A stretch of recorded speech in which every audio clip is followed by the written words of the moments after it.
From the explosion in fantasy football leagues, not only in the United States, but in Latin and parts of South America, to the coming billions that will be generated in wagering, the behemoth that is the NFL shows no signs of slowing down anytime soon. So on this episode, we will be speaking with Jorge Martín, the founder of one of the most informative and entertaining fantasy football podcasts out there, Familia FFB, regarding the highly anticipated launch of the upcoming NFL season, the numerous storylines that are sure to be a part of every Rabbit fan's appetite throughout the country, and how the NFL and sports in general can play a major role in uplifting us all. We hope you'll enjoy.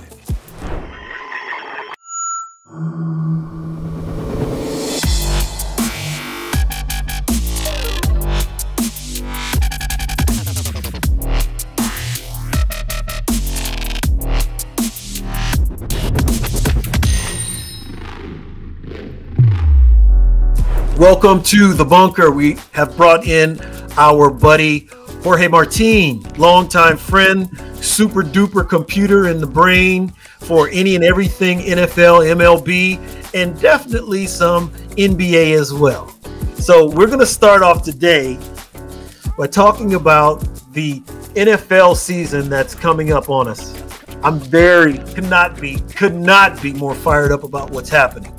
Lots of news. What we want to do today with Jorge, in particular, FFB, Familia FFB.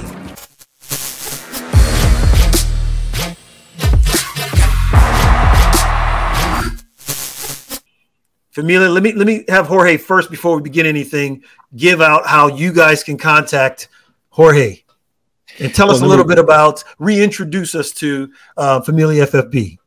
Well, number one, you got my my Twitter handle where I put all my content out, Jorge Martín 17, and you also have, I know that getting the fingers, I'll figure it out. We also have a website, familiaffb.com, so where we have all our original content, all our podcasts are on there. We have a YouTube channel. Just go to Familia FFB. Can you see consistency happening? Mm-hmm. So we got the YouTube channel set up, and we've probably put about, I think, close to 50 episodes. I think it's somewhere around 40 episodes are on YouTube. We're pushing close to 200 episodes on Familia FFB on the audio version, and really it's a podcast that started. I love to say it's fantasy football with a little bit sabor Latino. It's me, my cousins. We record a couple of shows a week, and what we do is we break down fantasy football for our audience, and because one of the things. Latino fans, that there were no Latino faces, doing fantasy football analysis, and very few people just doing regular NFL analysis. So we wanted to be able to, to connect with the 30 million NFL fans who are Latino in the United States, and the almost as many more that are throughout South America, Mexico and Latin America. And there's a good chunk that play fantasy football. So a lot of the great things that we've done, we've brought on guests. Just this week, I had two fantasy analysts from Mexico. One of the leading fantasy analysts who's in the Midwest. He's been doing fantasy analysis since the mid '90s. He's our age, Clyde, and this guy last year was the #1 rated ranker according to Fantasy Pros, which is kind of the Bible for fantasy football analysis. Great guy. We talked a lot of stuff. So what I'm doing is I want to be able to bring as many experts involved, and have it be a mixture of watching the games. So, film, game play-by-play analysis, but also looking at the numbers. And to me, the other big thing is looking at injuries. And I've got a good connection with a friend, also a fellow Latino, who is one of the leading analysts for one of the big websites. But he's become such a friend. He publishes all his information, and it gives an extra advantage so that hey. We knew how many guys were banged up in the last Super Bowl. And it turned out that because so many guys in Kansas City were banged up, Patrick Mahomes was running for his life. But I tell you, Clyde, so excited, first off, to be here. Thank you for inviting me. And number two, I'm so excited for football coming back because we got fans in the stands. It's going to be a much more even game. You know, we've still got the pandemic happening, but we're more and more out of it. And so it's, I think we're going to get a more real version of football next year, and not, hopefully not so many changes. But I think what's going to happen is teams are going to see that home field advantage come back. And that is, you know, you're going to hear the crowds going crazy in Lambeau Field when the Bears are playing there, or, you know, or hopefully they're going crazy at SoFi Stadium when the 49ers are in town. So it's just going to be, it's going to be special when Pittsburgh is hosting Baltimore. That's such an incredible rivalry game. I can't wait to see how loud the stadium's going to be. Everything you just stated, I'll echo. There are some phenomenal storylines that traditionally run throughout the NFL that's going to make it special. Everything you said about the bits and pieces, the numbers, the storylines tied to wagering. You and I have discussed this so many different times. I think what's happening in the wagering space, because it makes it, it means more. Just like, why is SEC always the best college football league? Is because it means more down there. You know, the West Coast and East Coast, we have something a little different going on. We love the sports as much, but there are certain things traditionally where in the South it was a big deal, a bigger deal, and it still weighs in. That's why Texas and Oklahoma, University of Texas, University of Oklahoma, they wanted to get back to that legendary feeling of why football is so important. And on the greater scale with the pro level, what's going to happen this year? So many great storylines. Let's get right into it. NFC to me, especially the NFC West, when you take a look at, now that Stafford is here with the Rams in LA, and then you have, of course, Russell Wilson. I actually like this kid, Trey Lance, for the Niners. I'm pulling for this kid. I don't want him to beat our Rams, but I'm definitely pulling for this kid to do well. I think he's special. Kyler Murray, I love watching him play. And so those four teams alone, NFC West. And then you go to the South and the Southeast with Tampa. Just all of us, you can't deny, even though the eye test, Brady doesn't, you know, he's an accountant. And I'm like, you guys got to get off of that nonsense. This guy is special, obviously. The GOAT. He is the GOAT. A little digression here, but I'll bring it back. This past summer, I had an opportunity to work out at a local place, if you will, an outdoor area. Brand new, AstroTurf, beautiful facility. A buddy of mine, I let do a little bit of training because I'm getting a little out there now. So I'm out on this field, and I noticed there were and I'm not that small of a person. And I noticed that there were a lot of big individuals out there training as well. And so I got up close and personal with some of these guys. And I realized after speaking with some of them, these are all NFL guys. It wasn't just guys from the Rams, which they live here. These were guys from all over the league. And I guess some of these teams, they send them to some of these training gurus here in LA, in the LA area where we live. And they get an opportunity to train at a high level. That's not just lifting weights and, you know, running 40s. And these guys are out there doing stuff I would have never imagined them doing. But then you get close to them, you realize how big of a human these guys are. Even the guy that's 6 feet, 6'1", but he might have like a 29-inch waist and his shoulders are out to here. His thighs are this big, but they're doing these agility training deals with these training gurus. And these humans are incredible. And so you take all those guys and you put them on a field today, and it's like hockey. I never really appreciated hockey until I actually went to a game in person. The physical nature of that game, because I've always seen it only on television. Football, people, we don't need to have people in the stands. Like, I think that's still another part of the fan experience. On every level, it's high. The television product, Red Zone channel, baddest channel on television, period. For those of you that don't know about the Red Zone channel, get the Red Zone channel. Number one, NFL Network. The NFL itself is the #1 television product in all of television on 5 different networks. That's just the home viewing. You go to, as I mentioned in another episode, how big the draft is, leading up weeks leading up to the draft. And then weeks after, how each person drafted has an effect one way or another on the team, on the gambling option, on the wagering options, on the wagering options, on the fantasy options. It's never ending. You know, football's losing it and concussions. I'm like, they're safer than they've ever been. These humans are bigger, better, faster, stronger than they've ever been. I see that there's no top side to this whole thing. And so when you want to know the ins and outs of players, the metrics, all the data that can help you formulate decisions, not just for wagering, just for, pulling for someone and why, the why. Familia FFB, Jorge and his crew, not just he and his cousins, Hector and Ricky, but the people that they bring on, the discussions that I watched. Jorge had a phenomenal panel with guys from all around the country the other day. And they were live with these opinions backed by all this incredible data. And these guys were just going at it. And I bring all this up because if you're looking for trusted sources and people that you can rely on, Jorge's been a journalist for over 35 years. Yeah. And so this guy's roots, as far as digging deep into the why of things, goes a long way. So I wanted to make sure that we started off this season the right way. I wanted to bring Jorge on, give us another reintroduction to Familia FFB.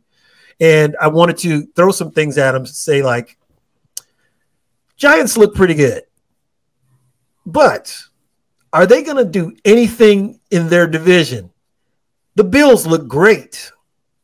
They look really good. I haven't seen the Bills look this way since Jim Kelly days and Thurman Munson. Not Thurman, I call him Thurman Munson. He's a little running back. Thurman Thomas. Thurman Thomas used to love him as a running back. Now that Cam was unfortunately let go, I loved watching Cam play. It's going to be interesting to see because Belichick is scary good. He has something up his sleeve as far as what could happen with this young quarterback and the rest of his team. You go for it. All those things I just threw out there, just a handful of things, storylines that we're going to be discussing over the next several months. But let's go ahead and start. I'm curious to hear. Pick any of them and just go at it, Jorge, for us. Well, it's interesting. I just did an interview with a reporter who covers the Patriots. Just did it this morning, and in fact, just released it right before we went on the air. And we talked so much about the kind of like the transition from Cam Newton to Mac Jones, and it's more of a pocket passer. So the one thing though that's interesting, I think this is a very, very strong Patriots team. From offensive line, the whole defense, the whole defense, not just defensive line or anything like that. Running backs, they've got a lot of talent there. They've got talent on the receivers, talent on the tight ends. The big wild card is the rookie. Now he looked great in preseason, but that's always the caveat. It is preseason. He's going to be seeing. He didn't see the starters. He didn't see the superstars. He didn't see those guys that are going to be that he's going to see that first weekend that first weekend of games in September. I think it's on the 12th.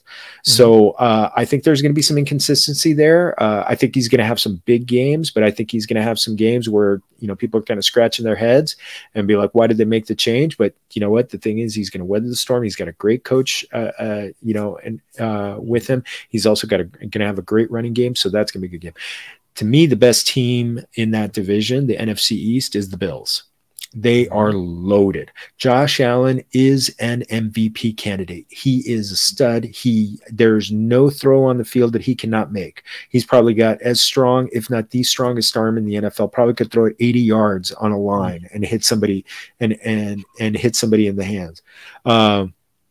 And they lean into that arm. He's got great receivers. Stephon Diggs is one of the best receivers in the NFL. They've got a very good defense. They got a good offensive line. They've just got everything that you need that you need to be successful. Except they don't have a big time winning running game, but they've got a couple of good running backs, and they're going to be good. They are going to be fighting with the Kansas City Chiefs for the AFC Championship at the end of the year. The Giants looked okay. They're very dinged up going into the season. Their receivers, they've got a lot. Kenny Golladay, who's their big wide receiver free agent acquisition, he has basically missed almost all of training camp. So it's kind of hard to expect him to hit to really, really be full stride beginning and be completely locked in with their quarterback. It's kind of a make or break year for Daniel Jones, their quarterback. He throws one of the prettiest balls in the NFL. He's got great speed, but he just hasn't put it together yet. He's got a lot of interceptions, a lot of fumbles. So turnovers have been a problem, and you cannot turn the ball over in the NFL. It basically cost Jameis Winston his job in Tampa Bay. So he needs to figure that out. And the one thing that's worrisome about them, they do have a porous offensive line. So it's kind of tough. That is going to be a dogfight of a division. The Cowboys are going to be better than they were last year. They've got Dak Prescott coming back, and he's expected to be he's made a full recovery from that fractured ankle. So hopefully he makes he makes all the mental he makes the improvements from the mental side, because obviously there are going to be some psychological scars that are there. I think that division is essentially going to be the Cowboys and I was going to say the Redskins, but it's going to be the Cowboys and the Washington football team. Okay. I think those are the two teams that are going to be fighting it out. They're the Cowboys. They're still a little bit leaky on defense. They're going to be better, but they were horrible on defense last year. But they have they've got some very good offensive weapons. Over on the Washington side, they added Ryan Fitzpatrick, who has kind of like a bombs away attitude. That's really going to help their wide receivers, especially Terry McLaurin, who is a great young wide receiver. And they have, for my money, they have the best defense in the NFL. Don't tell that to all my Ram fans friends, but they are just, I mean, Chase Young is going to be in a similar conversation of what Aaron Donald is being talked about now. He's fun to watch too. Oh, he's incredible. Yeah. He's incredible. So it's and they're loaded on the defensive side of the ball. So they're not going to need to outscore teams 42-35, which the Cowboys had to do last year. They're going to win a lot of games 21-10, 21-17. They're just a really tough, very talented team, and Ryan Fitzpatrick is kind of the X factor for them to make them better. Fitzmagic. Yeah. That'll be interesting to see what happens with him. So I feel the same way about the Bills.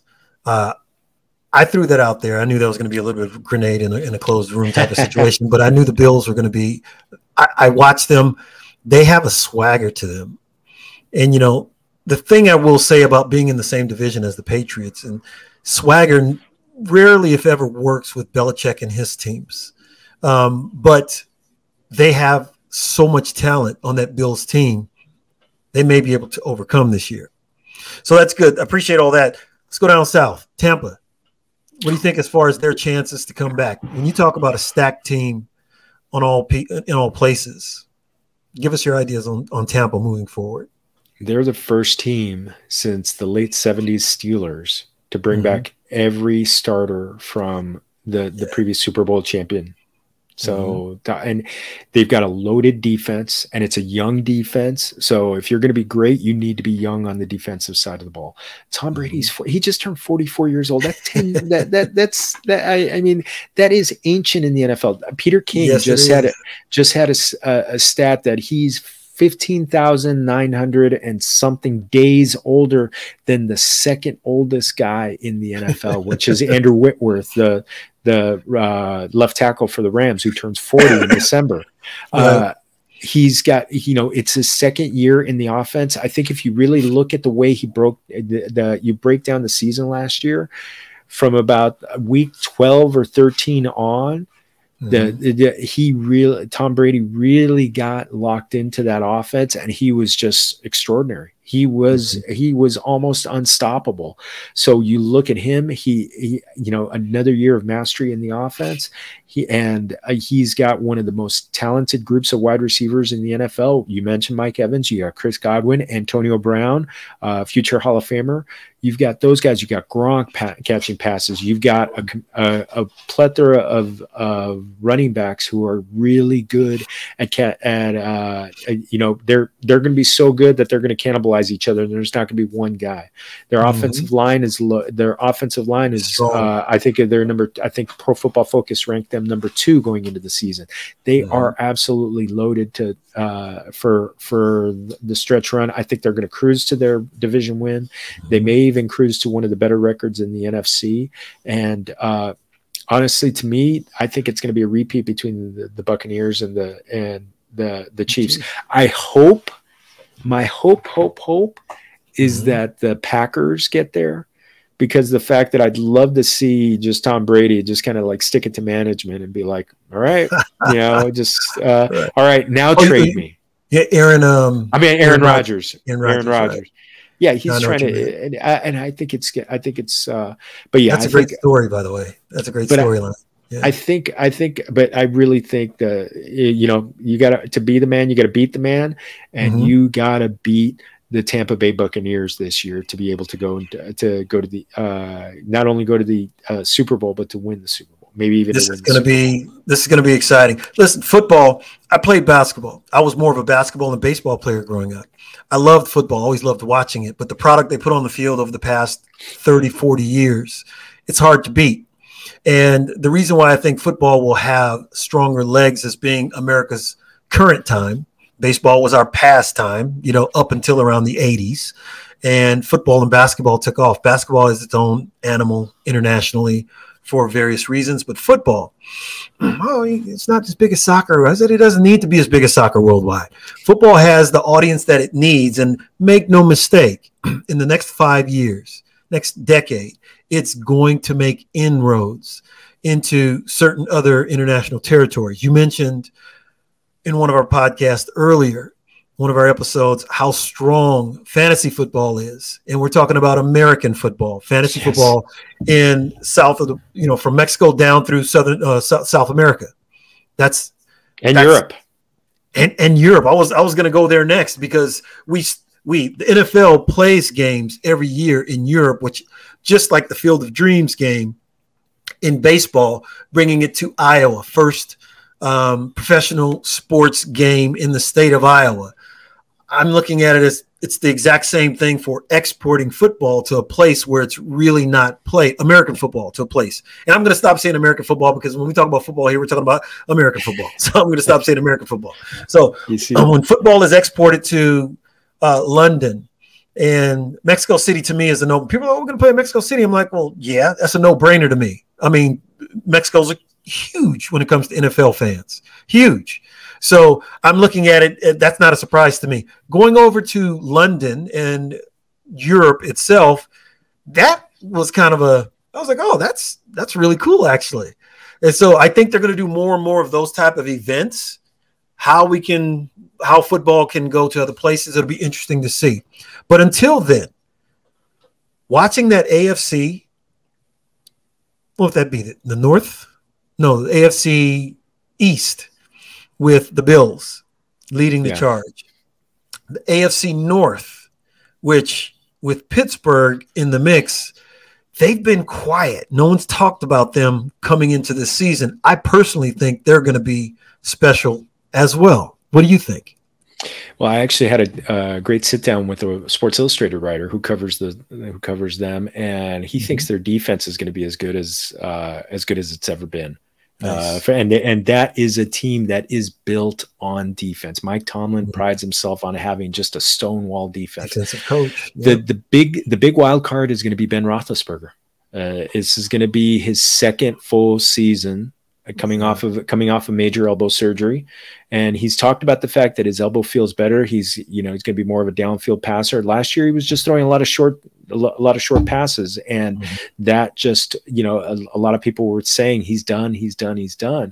Well, we know that guys that pro athletes get a chip on their shoulder when somebody says that they can't do something. And Peter King, who I was talking, he looked at Big Ben and said he looked about 15 pounds lighter than he did last year. His arm had a little more zip to it. He's got talented wide receivers, one of the best groups of wide receivers with Deontay Johnson, Chase Claypool, and Juju Smith-Schuster, our local guy here in USC. The other wild card is their rookie running back Najee Harris, who just was the number. He's tough. He's a beautiful ball player. He's a hard-nosed runner. He catches the ball. It's going to be there was so much of a debate. Do they need improvement on the offensive line, or do they need improvement in the running game? They went with the running game. They went with the running back. They did incremental improvements to the offensive line. We're going to find out, because that was a very maligned group last year. It almost could be them. It's really, I really think it's them, and the Browns and the Ravens are just going to destroy one another. The Browns may be the most talented roster outside of the quarterback. The quarterback is good. Baker Mayfield is a good quarterback. He does not have otherworldly talent like Patrick Mahomes. He is not a monster runner like Lamar Jackson or a Kyler Murray or even Josh Allen, who is I'd call him Cam Newton 2.0. Because he's such a physical runner. He's a good quarterback. He's got talent all around him. He's going to be able to unlock that talent. He's not. I don't know if he's the guy that is going to. He helps them win a game. He's not the guy who's going to win the game like a Aaron Rodgers or a Patrick Mahomes is going to do it for you. But other than that, they're really loaded all around. They've got the best running back duo in the NFL with Nick Chubb and Kareem Hunt.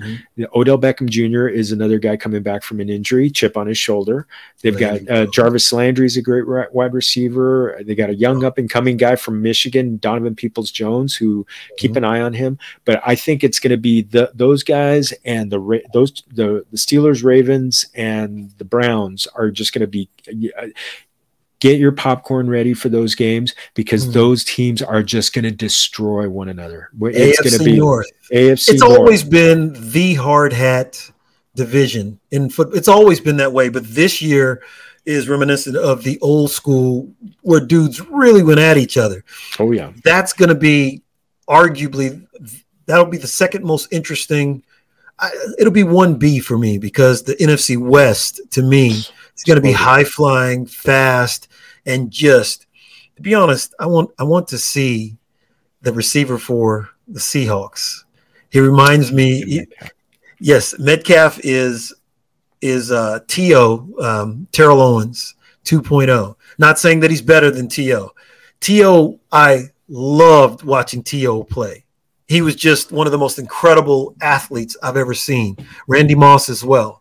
This kid is right there. If they're ever on, the Seahawks are ever on television, they're getting my eyeballs. I want to watch that kid, even if he's decoying, because he's that. And they're not going to decoy. They're not going to use him as a decoy. They don't need to. He is an absolute. He's a super freak. I also another guy I compare him to is Calvin Johnson, Megatron. Yes, absolutely. Just a big. He's like 6'3", 6'4", 200, pushing 230 pounds. And I don't know if you got to see.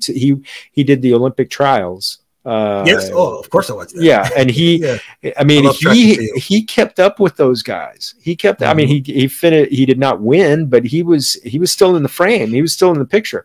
One of the fastest guys, one of the most athletic guys, just an absolute physical specimen. And he's one of the reasons I love watching the NFL. I love having him on my teams. Yes. You're right. The NFC. Who in your group has him? Just for the heck we haven't drafted yet. We draft on Sundays. So okay, cool. I'll get my eyeballs on him. I got my eyeballs on him. So I haven't, I've drafted probably like 11 or 12 teams, and I have very little, because just the way the draft has happened, I've either gotten sniped for him, or I just went for something. I want to be stronger somewhere else, and I was kind of hoping he'd fall for me, and he didn't. But still one of my favorite players. Absolutely, that's awesome. One of my favorite players. Listen. all the quarterbacks you just mentioned, all the running backs from Cleveland down to what's happening in Tampa, the swagger that I love seeing out of the Buffalo Bills right now. I mean, this year is going to be exciting. No one's talking about someone that most of us believe will repeat, at least make it back to the NFL, the Kansas City Chiefs. I mean, all the other teams I just named are going to be so incredible to watch. All of them. You can't sleep on Kansas City Chiefs. You can't sleep on anyone this year. That's what's going to make football so special. People back in the stands, all these different storylines. I am pulling for Tampa for various reasons. I like the fact that Tom Brady's an old man and he's killing these dudes. I like the storylines of most of his players, his teammates, his partners in all this. I love Mike Evans. I've been a big fan since his days in college. I've always thought he was special. Man, there's so much going on. New Orleans being displaced because of Ida. You know, and how's that going to affect them for the next 3-4 weeks?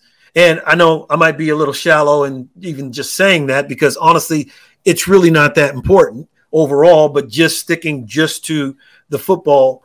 That's the episode, what the episode's about. The hurdles that these guys are going to have to overcome in their first year outside of Breeze being away. Breeze no longer on the team. You know, and now you have this new quarterback thing, and then the whole team has to move. And imagine if by the second half of the year, and we have an extra game this year. Everyone has extra game. So imagine the storylines and how great it would be for the city of New Orleans, like it was with Katrina, if the Saints were to somehow pull things together. Michael Thomas, their receiver. I mean, you can't put him outside of Metcalf or Evans or the best receivers that are out in the game today. You have to put him there, if not on top of those guys. There's so much that's going to happen this year. So I'm really excited. We just want to do a little quick intro today. We didn't even get to the NFC East. But what I'd like to do is once Jorge does the crazy thing of somehow warring to pick his fantasy team over this weekend, I'm interested in how some of these guys are going to look, who he was able to land, snipe onto his team and things of that nature. So I'm thinking that we're going to come back here in a week or so after right before the season begins, and do another quick hit, 15-20 minutes. Sure. And because a lot will have changed. We've gotten over the first week of college, and now we can focus really on the NFL. I actually think you brought up something interesting. Oh, Cam will never go and play and hold the clipboard. And I'm like, it depends. It's like anything in life. It depends on the circumstance. I think where Cam would, I'm just putting it out there, and we'll end on this after I get your opinion on it. I think Cam would be interested in only playing backup for someone like a Tom Brady, or I actually think the best place he would go would be Pittsburgh, because of all the things you said about Ben Roethlisberger. I actually think Cam would be a good fit there. I actually think that Roethlisberger, even though he's 15, 20 pounds better than he's ever been shape-wise, we know how brutal this game is. And who knows what can happen. They still have Randolph, right? Or is it Rudolph or Randolph? Whatever their backup is. Mason Rudolph and Dwayne Haskins, too. Former number one pick of Washington. Pittsburgh. Yeah. Okay, so I don't know if that will be a good place for Cam. So, I mean, because they have solid backups, right? But I can see him going to a place where certain coaches he would respect. He respected Belichick. I think he would respect Tomlin. I think now he would respect not only Tom Brady, but he also would respect the coaches in Tampa now. And so there aren't many places, I think, where he would go where I think he would be able to fit in. And so I guess we'll end on that. But what do you think? Where do you think he could possibly end up? Well, Washington is you look at the teams that have the mobile quarterbacks, because you don't want to have the one type of quarterback be their starter, and then a totally different type of quarterback be your backup in case you need to have that guy there. Arizona. Arizona Philly could be a possibility. Philly, but Washington, his former coach Ron Rivera. That's true. Always spoke very highly of him. Could he be a backup? I mean, well, the Ravens have a very good backup themselves, so maybe not there. I mean, what about Seattle? Who's Seattle? Seattle's another possibility. Yeah, a no-name guy is in Seattle. I mean, that's Chicago. Chicago. Chicago's got a lot because they've got Justin Fields, who's going to be there, who's very much a mobile quarterback.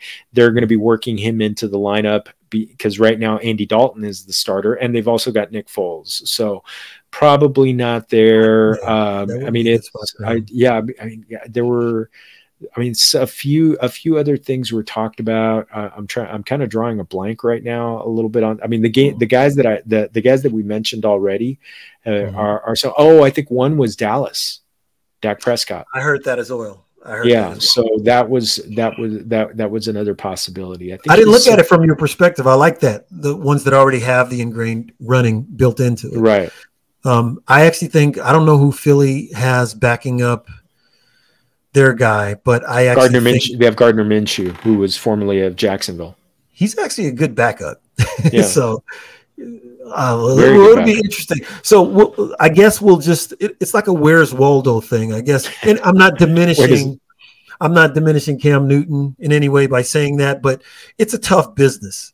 So I was interested to get your opinion on all those things, because I don't see where this guy could have some sort of soft, interesting landing for him.